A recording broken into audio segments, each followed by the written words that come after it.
능력이 많으시도다. 그의 지혜 무궁하며 인자는 영원하도다. 상한 자들 고치시며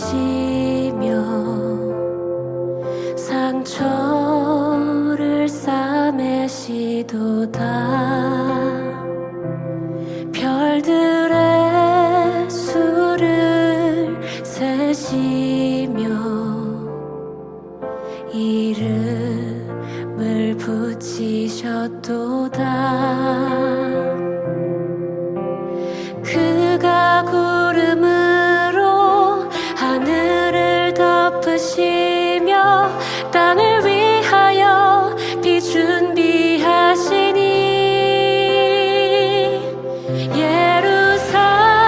예루살렘아 여호와를 찬송할지어다. 내 하나님을 감사함으로 그 앞에 나가며 주 임재 앞에 경배해.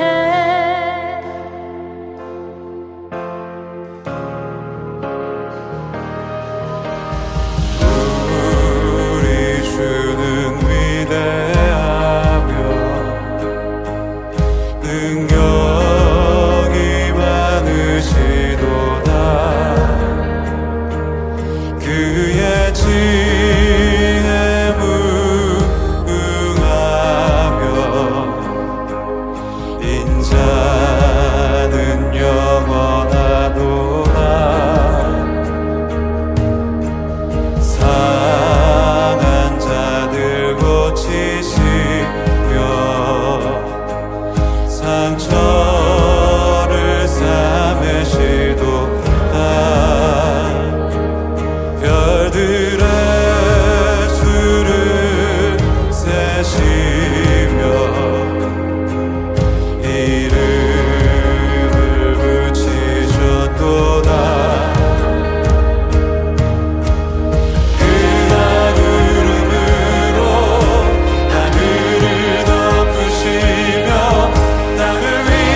11월 2일 수요 새벽 예배 말씀 우리 함께 보도록 하겠습니다.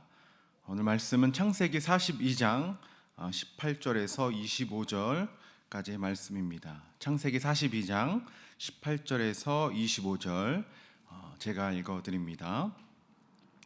사흘 만에 요셉이 그들에게 이르되 나는 하나님을 경외하노니 너희는 이같이 하여 생명을 보존하라. 너희가 확실한 자들이면 너희 형제 중 한 사람만 그 옥에 갇히게 되고 너희는 곡식을 가지고 가서 너희 집안의 굶주림을 구하고 너희 막내 아우를 내게로 데리고 오라. 그러면 너희 말이 진실함이 되고 너희가 죽지 아니하리라 하니 그들이 그대로 하니라. 그들이 서로 말하되 우리가 아우의 일로 말미암아 범죄하였도다. 그가 우리에게 애걸할 때 그 마음의 괴로움을 보고도 듣지 아니하였으므로 이 괴로움이 우리에게 임하도다. 르우벤이 그들에게 대답하여 이르되 내가 너희에게 그 아이에 대하여 죄를 짓지 말라고 하지 아니하였더냐. 그래도 너희가 듣지 아니하였느니라. 그러므로 그의 핏값을 치르게 되었도다 하니 그들 사이에 통역을 세웠으므로 그들은 요셉이 듣는 줄을 알지 못하였더라. 요셉이 그들을 떠나가서 울고 다시 돌아와서 그들과 말하다가 그들 중에서 시므온을 끌어내어 그들의 눈앞에서 결박하고 명하여 곡물을 그 그릇에 채우게 하고 각 사람의 돈은 그의 자루에 도로 넣게 하고 또 길 양식을 그들에게 주게 하니 그대로 행하였더라. 하나님 아버지, 오늘 수요 새벽 예배 이 아침에 주의 말씀을 듣습니다. 전하고 듣는 이가 주의 성령 안에서 깨닫는 은혜가 있게 하여 주시옵소서. 감사드립니다. 예수님 이름으로 기도합니다. 아멘. 네, 창세기 책 한 권만 따로 떼어서는 잘 이해할 수 없습니다. 창세기는 모세오경, 창세기, 출애굽기, 레위기, 민수기, 신명기까지 이 모세오경이라는 틀 안에서 읽어야 제대로 읽을 수 있습니다. 창세기의 목적은 무엇인가? 누구에게 쓰여졌는가? 저자는 누구인가? 이런 수많은 질문들을 우리는 답할 수 있죠. 모세오경, 모세가 지은 5개의 성경 책이라는 말일 것입니다. 많은 학자들이 동의한 것은 모세가 40년간 광야에 머물 때, 가나안 땅 들어가기 직전 40년간 머물 때 아마 이 모세오경을 다 집필하고 완성했을 것이다 라고 말하고 있습니다. 왜냐하면 그때 가장 시간이 많았으니까요. 창세기의 목적은 창조가 어떻게 이루어졌는지를 우리에게 정보를 알려주기 위한 것이 아닙니다. 그것도 처음 있긴 하지만 창세기의 핵심적인 내용은 결코 아닌 것입니다. 창세기의 창조는 1장 2절에서 다 끝이 납니다. 창세기가 50장이죠. 그런데 딱 2장의 내용만을 가지고 창세기는 이 우주가, 이 지구가 어떻게 생겨난지를 우리에게 알려주기 위한 책이다라고 말을 한다면 50장의 2장, 약 4%의 내용만 가지고 이 책의 내용은 이것이다라고 우리가 주장하는 것밖에 될 수 없을 것입니다. 그렇다면 창세기의 진정한 목적은 무엇인가? 왜 창세기가 그토록 중요한가? 이 모세오경 안에서 왜 어떤 의미를 가지고 있는가라는 질문을 가지고 답을 해보려고 합니다. 창세기는 단지 이 우주의, 이 지구의 탄생과 시작만을 알리는 것이 아니라 바로 하나님 나라의 시작. 지금 이 책을 읽고 있는, 모세오경을 읽고 있는 사람들은 누구입니까? 모세와 함께 가나안 땅 들어가기 직전에, 특별히 출애굽 2세대들과 함께 그 광야 가운데 있는 하나님의 백성들인 것입니다. 가나안 땅에 들어가기 직전에 어떻게 해서 우리가 여기에 와 있는지, 왜 가나안 땅에 들어가야 되는지, 하나님의 약속이 무엇인지를 알게 하게 하는 책이 바로 창세기인 것입니다.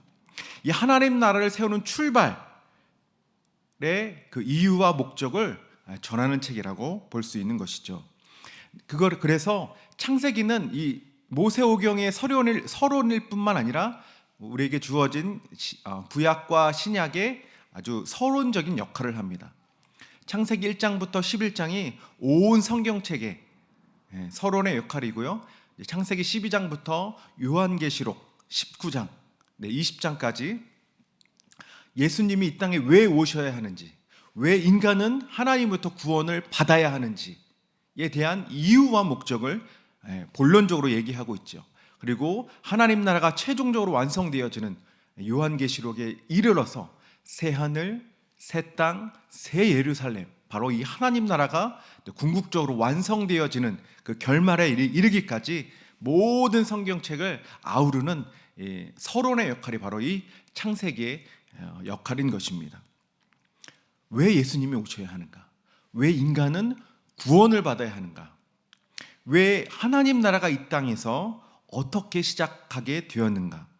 왜 아브라함을 택해서 이스라엘 나라를 시작하게 하시고 왜 하나님이 그 나라를 통해서 왜 말씀을 주셨는지, 왜 신의 산 언약을 주셨는지, 왜 예수님을 통해 새 언약을 주셨는지 전체적인 내용이 들어가 있는 것이죠.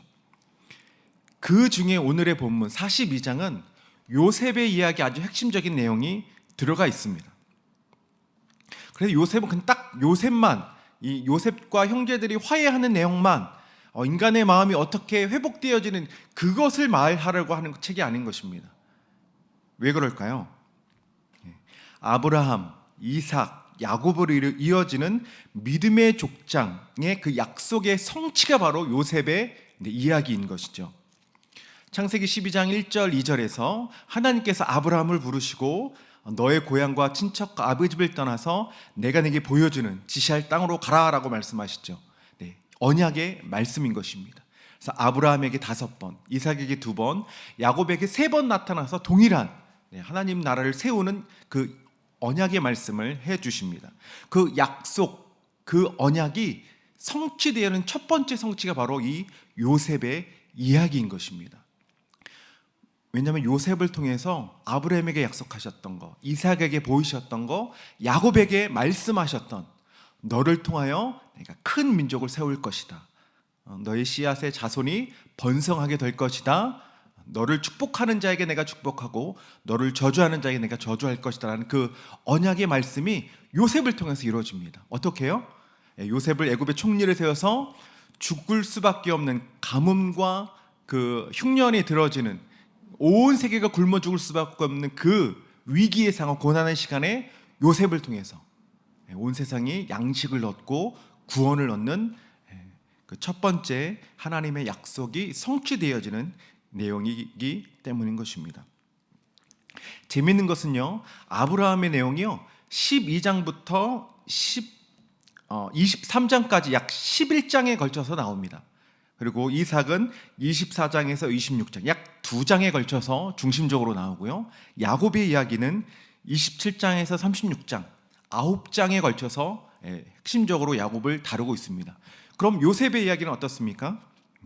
37장에서 창세기 끝까지, 중간에 이제 야곱의 축복의 내용이 나오긴 하지만 13장에 걸쳐서 가장 많은 내용을 할애하고 중요하게 여기고 있습니다. 그것이 바로 아브라함과 이삭과 야곱에게 약속하시고 언약하시고 내가 너를 하나님의 나라로 세우겠다는 그 약속의 첫 성취가 바로 요셉 때에 일어나기 때문인 것입니다.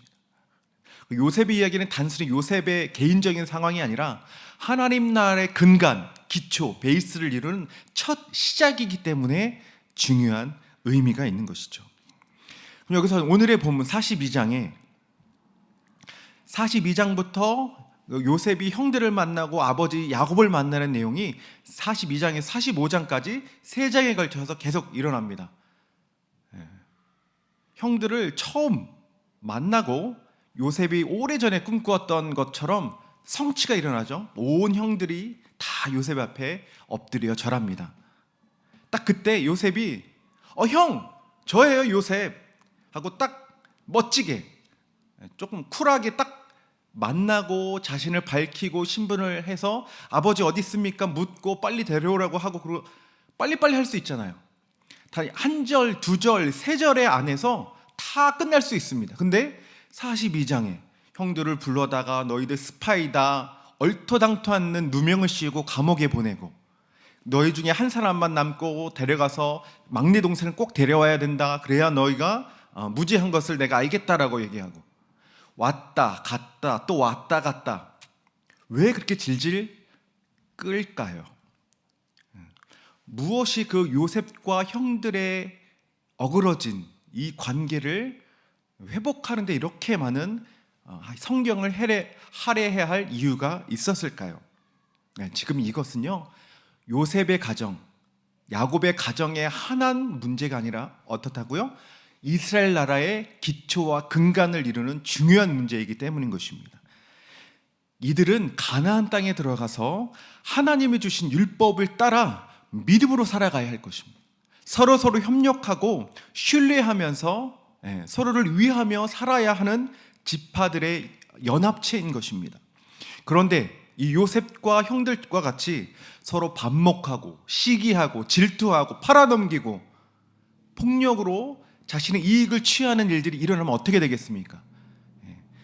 하나님의 나라는 그렇게 세워지는 나라가 아닙니다. 하나님이 다스리는 나라, 하나님이 왕 되시는 나라, 하나님의 말씀이 기준되어서 자신의 삶들을 세워나가는 질서가 있는 나라입니다. 하나님의 통치가 이루어지는 나라인 것이죠. 그런데 지금 요셉과 형들은 어떻습니까? 질투하고 시기하고 반목하고 인신매매하고 팔아버리고 죽었다라고 거짓말하고, 그것들이 하나님의 나라의 기초가 되어서야 쓰겠습니까? 절대 안 되는 일이죠. 말씀이 기준되어진 그 용서와 화해, 서로를 향한 신뢰와 믿음이 회복되어야만 하는 그 나라가 바로 하나님 나라인 것입니다.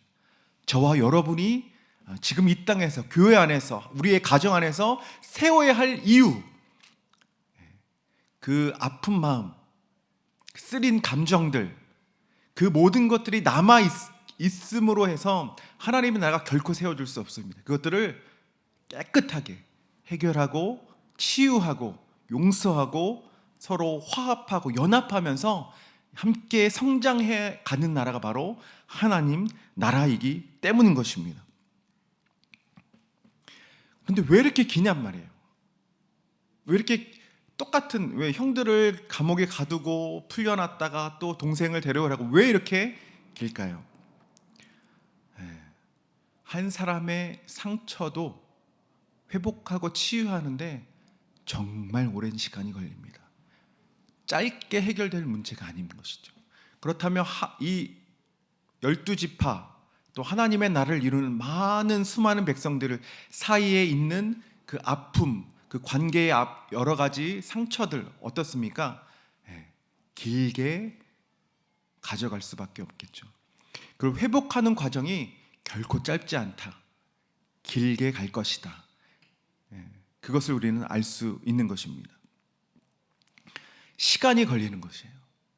요셉의 마음과 형들의 마음이 녹아지고 씻겨지고 그 질투와 미움이 사라지고 서로를 향한 신뢰와 믿음, 사랑의 연합이 되어지는 과정은 시간이 필요합니다. 급하다고 빨리 하고 싶다고 그렇게 해결될 문제가 아닌 것이죠. 42장 18절 첫 절에 이렇게 합니다. 사흘 만에 요셉이 그들을 불러낸 것입니다. 사흘 후에, 3일 동안 요셉이 형들을 감옥에 갇히고 너희는 스파이라는 정말 얼토당토 않는 누명을 씌우고 넣었습니다. 그 3일 후에 그들을 꺼내서 다시 한번 이야기하는 장면이죠. 3일 동안 형들은 무슨 생각을 했을까요? 왜 아버지는 우리를 여길 보내서 이렇게 우리를 죽게 만드나? 아버지를 원망했을 수도 있죠. 왜 흉년이 가뭄이 들어서 우리를 이렇게 사지로 몰아서나 이 세상을 원망하고 비판할 수도 있겠습니다. 네가 그때 그 말만 안 했어도 요셉이라는 총리가 우리를 몰랐을 거 아니야. 막내 동생이 있는 줄 몰랐을 거 아니야. 이런 식으로 서로에 대한, 형제들에 대한 비난과 원망과 그 반목을 했었겠죠. 그리고 또 하나, 13년 전, 거의 20여 년 전에 그 막내 동생, 그들이 그렇게 팔아넘기고 구덩이에 빠뜨리고 할 때 슬퍼하며 애걸하며 매달리며 살려달라고 했을 때 그것을 못 본 채 하고 팔아넘긴 그 괴로움을 우리가 똑같이 당한다라고 생각하는 시간이 바로 그 3일의 시간이었던 것입니다. 그것이 오늘 본문 42장 21절 22절에 이렇게 나오죠.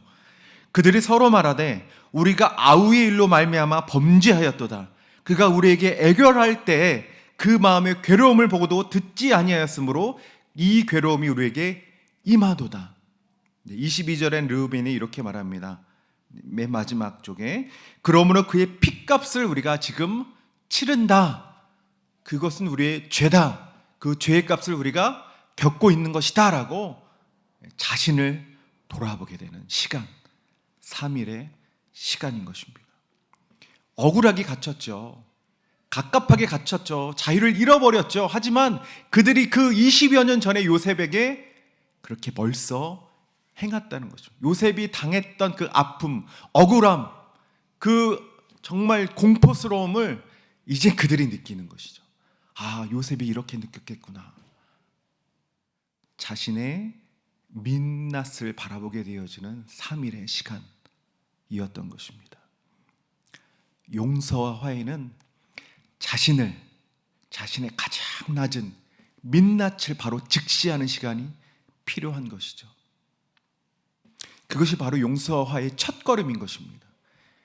아, 내가 그랬던 사람이구나. 내가 그렇게 연약했던 사람, 부족했던 사람, 아, 그것이 나의 잘못이었구나라고 깨닫게 되어지는 돌아보는 시간이 반드시 필요하게 되는 거예요. 그동안에는 감춰버릴 수 있습니다. 덮어버릴 수 있습니다. 외면할 수 있습니다. 그냥 바쁜 그냥 현실의 생활에 굴러가다 보면 감춰두고 마음 한켠에 그냥 옆으로 치워버릴 수 있지만 이 3일의 감옥에 갇힌 시간 동안 돌아볼 수밖에 없는 것이죠.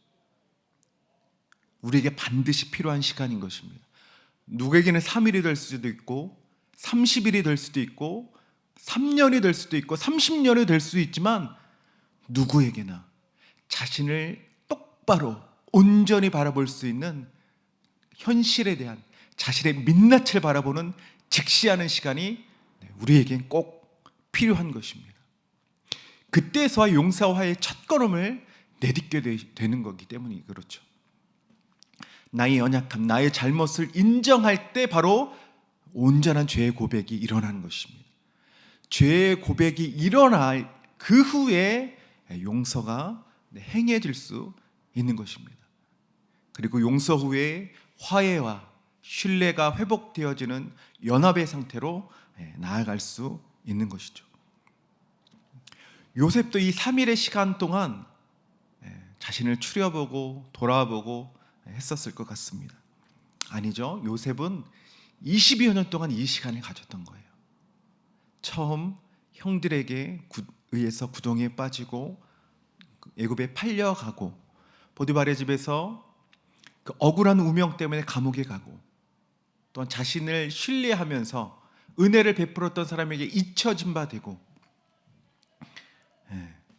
그 구구절절한 사연 속에 얼마나 많은 눈물과 아픔이 있었겠습니까? 하나님 앞에 수없이 물어봤을 거예요. 수없이 부르짖고 물어봤을 거예요. 수많은 눈물과 그 아픔과 분노와 이해할 수 없는 문제들로 하나님 앞에 부르짖었을 것입니다. 그러나 그때는 몰랐겠죠. 왜 하나님이 나를 이토록 이런 상황에까지 나를 낮추시는지, 나를 어둠 속에 홀로 있는 곳에 내버려 두시는지, 왜 죽을 고생을 하면서 이렇게 나는 살아와야만 하는지.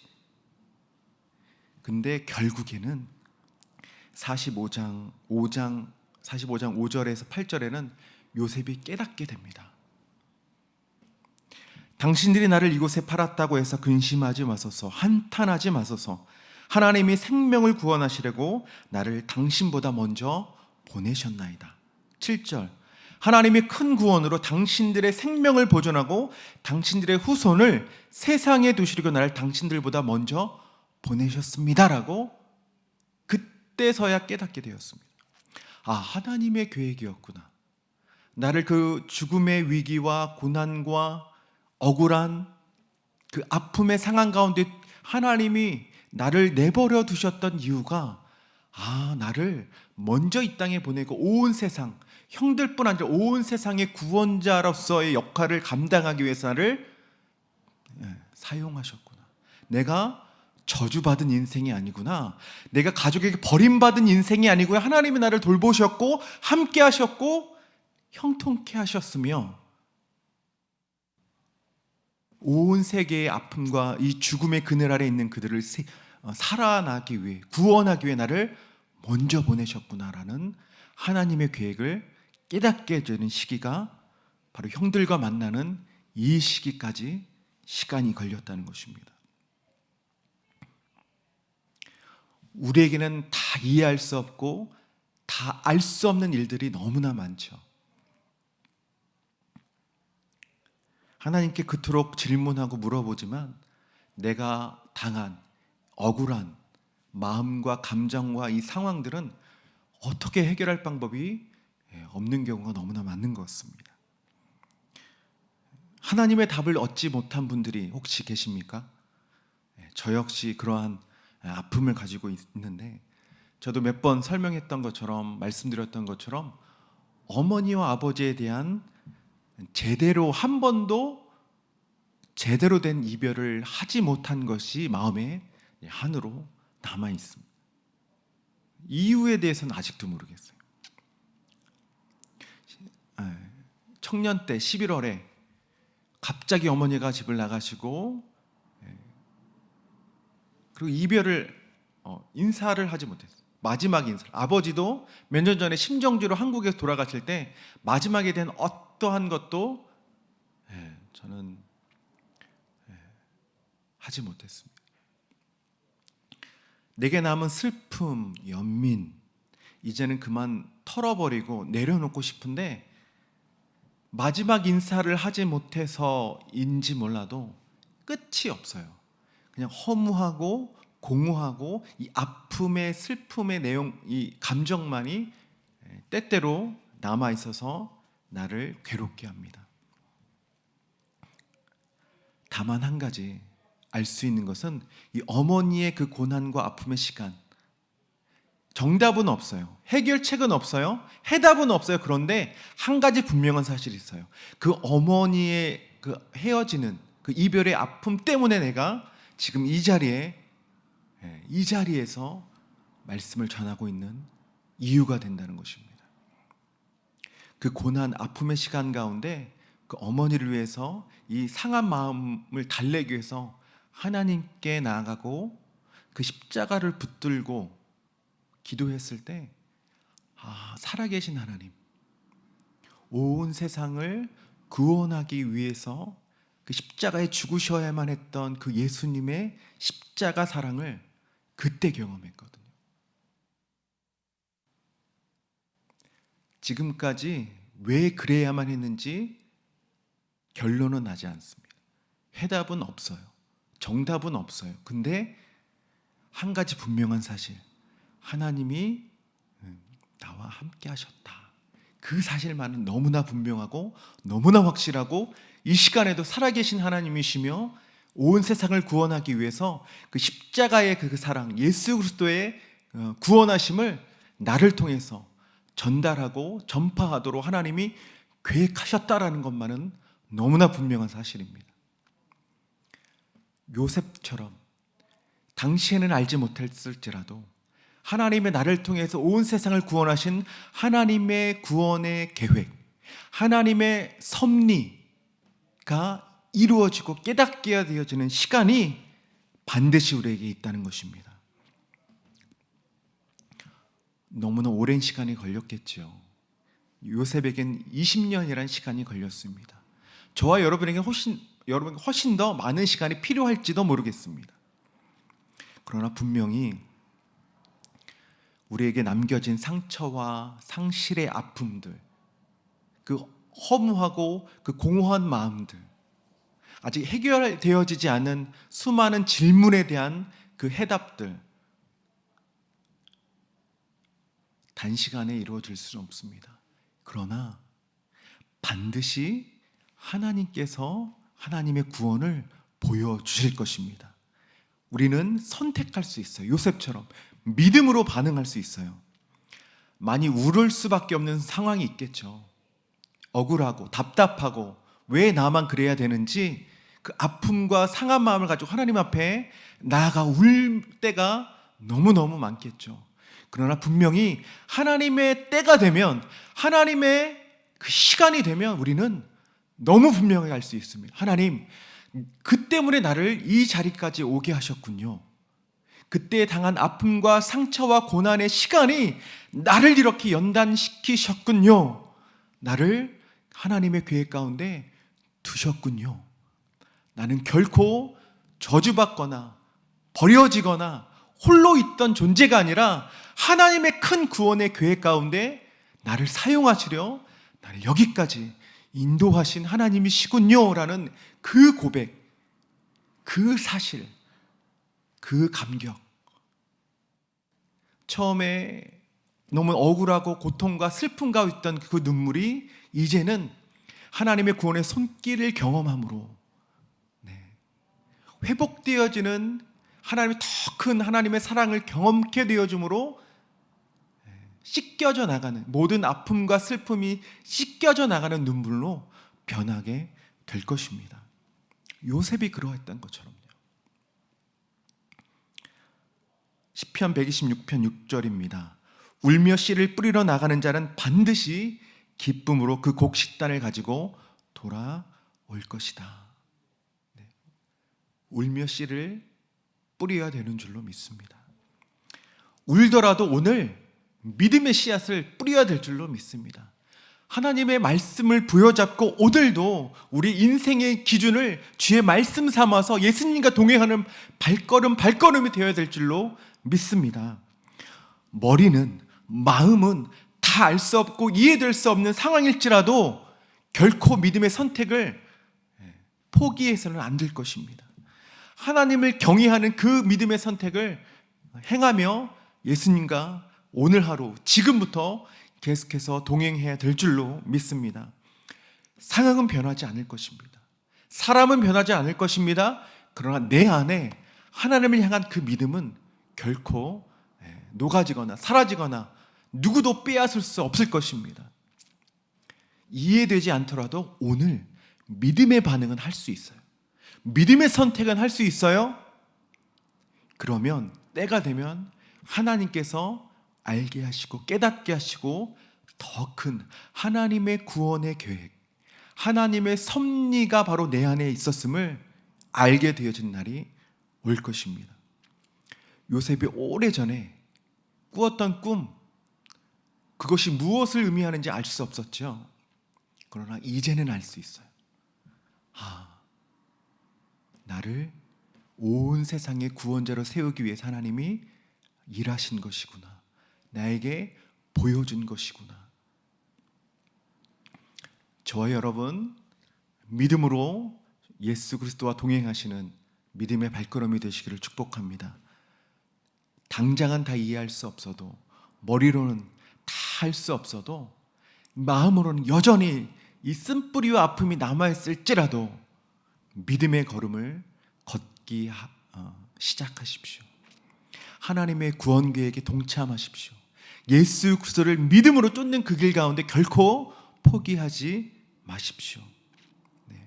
하나님의 시간, 하나님의 계획을 믿으며 신뢰하며 하나님 나라에 이르기까지 끝까지 주님 손 붙들고 나아가시는 저와 여러분이 되시기를 축복합니다. 축복합니다.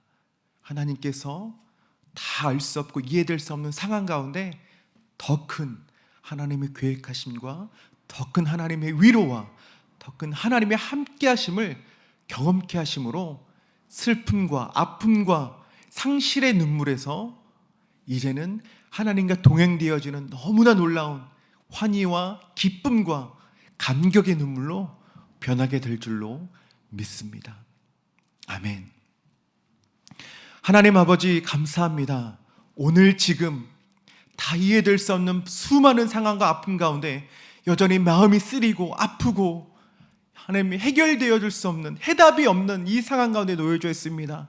그러나 하나님, 내가 오늘 이 시간 다시 한번 믿음의 발걸음을 걷기로 선택하오니 하나님 힘 주시옵소서, 하나님 용기 주시옵소서.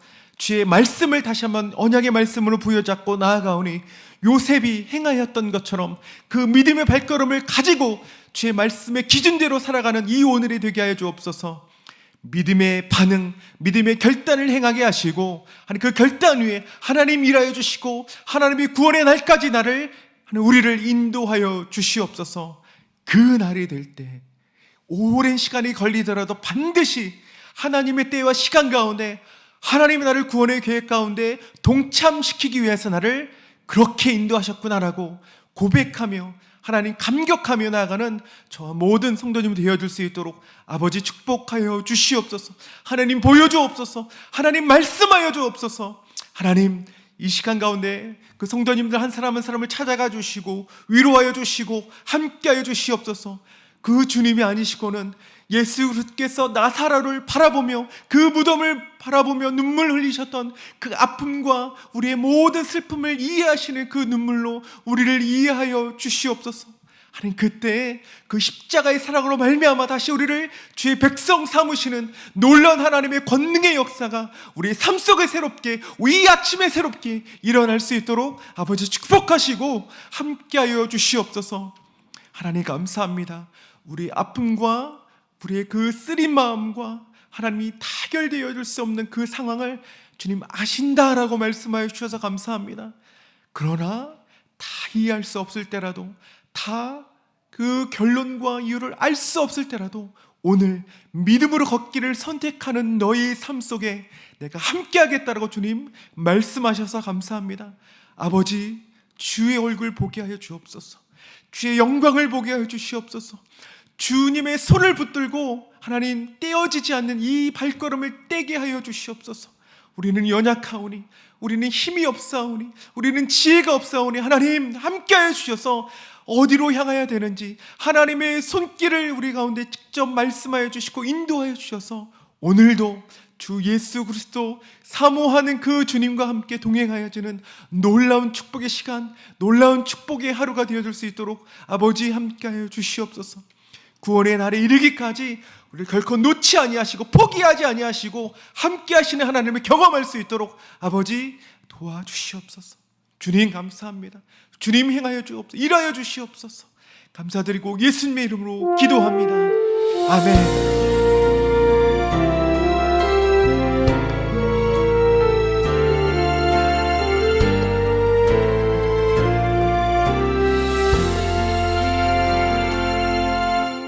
서 있는 이곳에서 높임을 받으소서. 내가 밟는 땅 주님의 땅이니 하늘이 주의 이름 높이 올리며 넓은 바다가 주를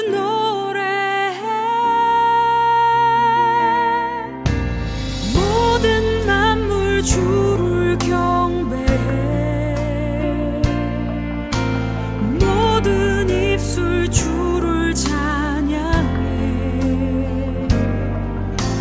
천지를 만드신 만물의 통치자 높임을 받으소서. 내 평생에 주의 이름 높이며 어느 곳에서든지 주님을 예배하리라. 내가 밟는 모든 땅 아버지의 영광이 선포돼야 하리. 찬양하며 주님을 예배할 때 하늘 가득한 주의 영광 보리라. 나를 통하여 나의 입술을 인하여 주의 이름 높임을 받으소서.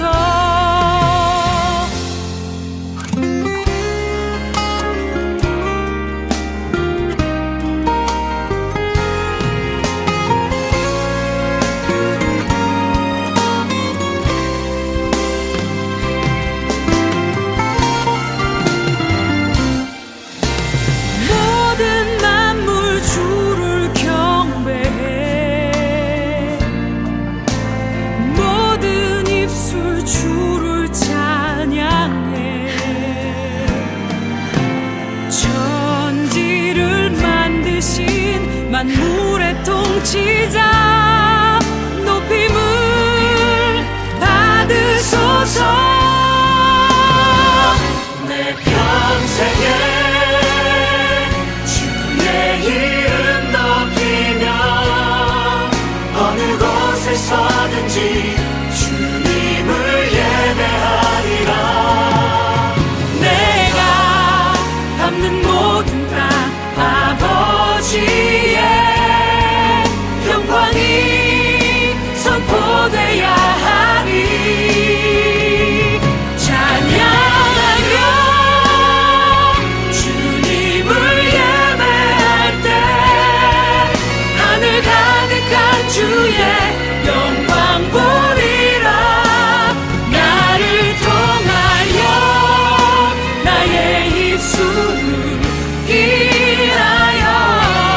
주의 이름 높임을 받으소서.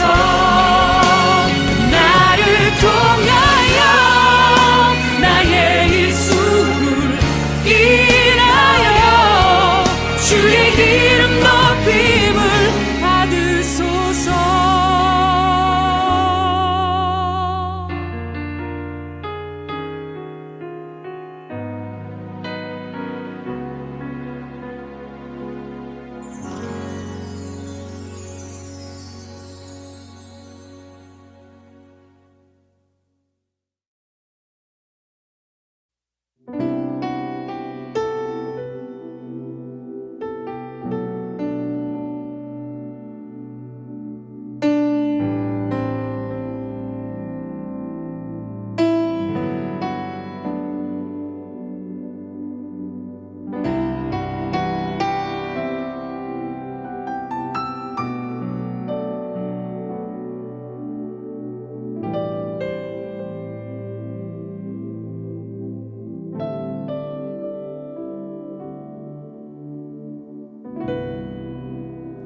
나의 방황을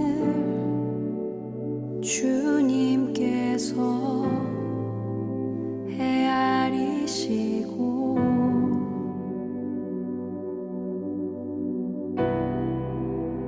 나의 눈물을 주의 병에 담으소서. 나는 비천하고 수치와 조롱에 홀로 남았으니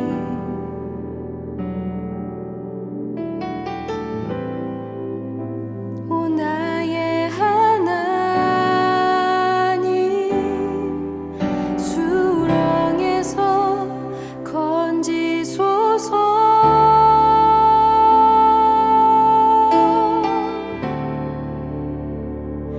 그때에 나는 새 노래를 지어 하나님의 이름을 찬양하리. 가난하고 갇힌 자들의 소리를 들으시는 구원의 하나님을 높이리. 하늘아 땅아 주님을 찬양하라. 그 한결같은 사랑 구원의 은혜를 긍휼의 하나님 주님만 기다립니다.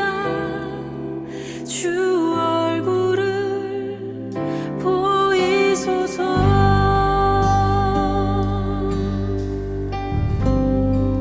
함께 노래합니다. 나의 방황은 주님께서 헤아리시고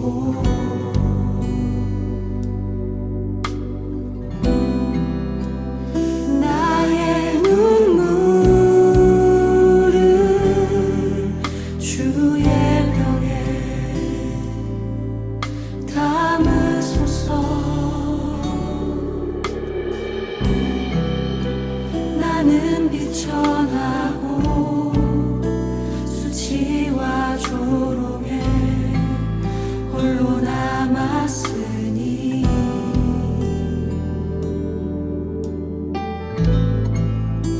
오 나의 하나님 수렁에서 건지소서.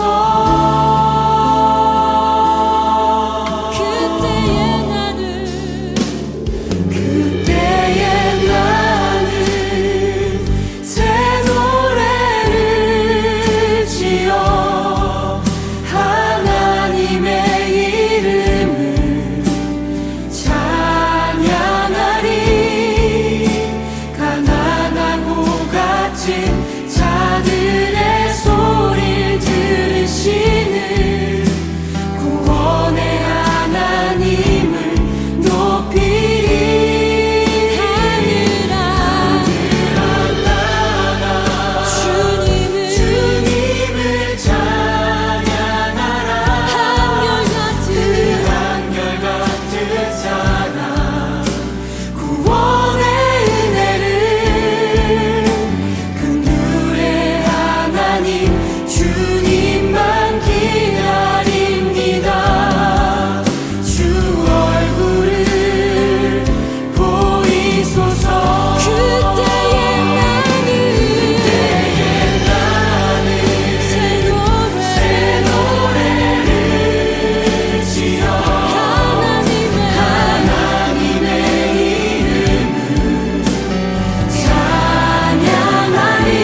주시고 우리의 주의 긍휼을 부어주시옵소서. 우리 각자의 고백을 주 앞에 드리며 그 약속을 구함으로 함께 기도하겠습니다.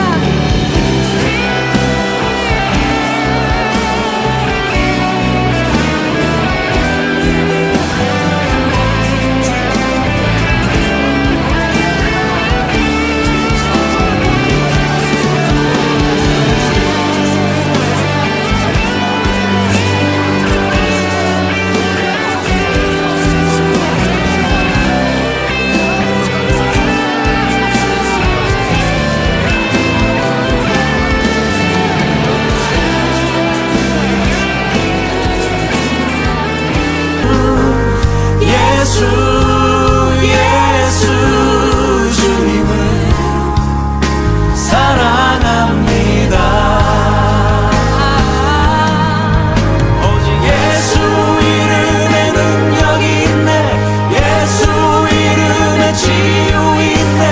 예수 이름에 권세 있네.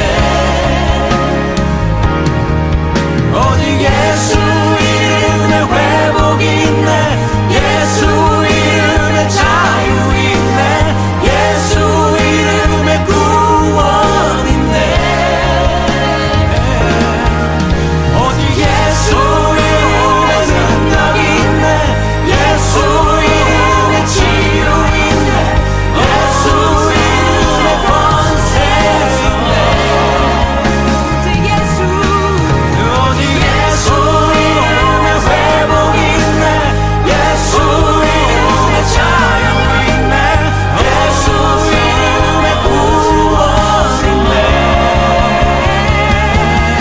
예수